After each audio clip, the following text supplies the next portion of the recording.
On va avoir ici une configuration particulière pour la règle de Rab-Duhamel.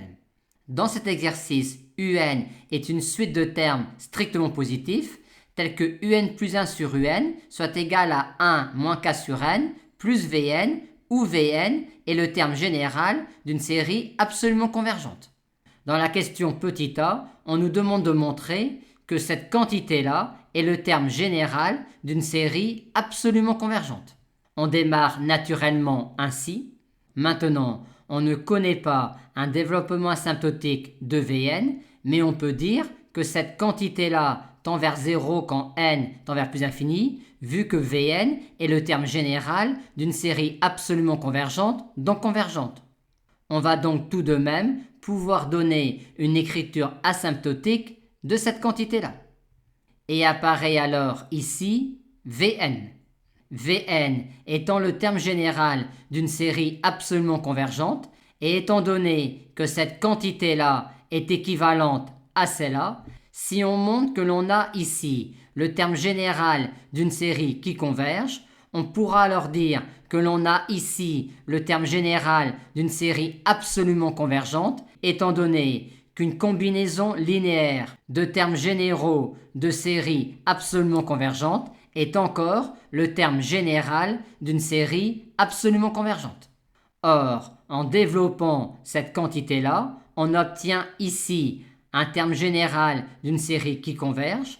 De même ici, vu que Vn carré est négligeable devant Vn, qui est le terme général d'une série absolument convergente, et de même, Vn sur n est le terme général d'une série absolument convergente, donc convergente, vu que Vn sur n est dominé par Vn, qui est le terme général d'une série absolument convergente. On en déduit donc que l'on a ici le terme général d'une série qui converge, et que l'on a donc ici le terme général d'une série qui converge par équivalence, et que l'on a donc ici le terme général d'une série absolument convergente en tant que combinaison linéaire de termes généraux de séries absolument convergentes.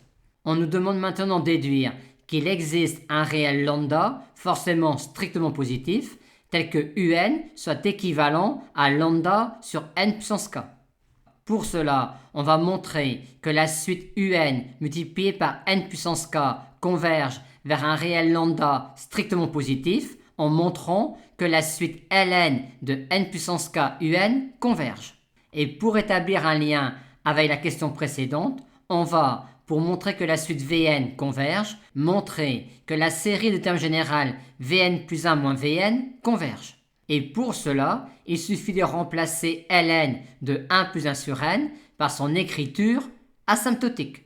On a alors ici, d'après le petit a, le terme général d'une série absolument convergente, donc convergente, et on a ici une quantité qui est dominée par 1 sur n carré, qui est le terme général positif d'une série convergente. Par conséquent, on a ici le terme général d'une série absolument convergente, donc convergente.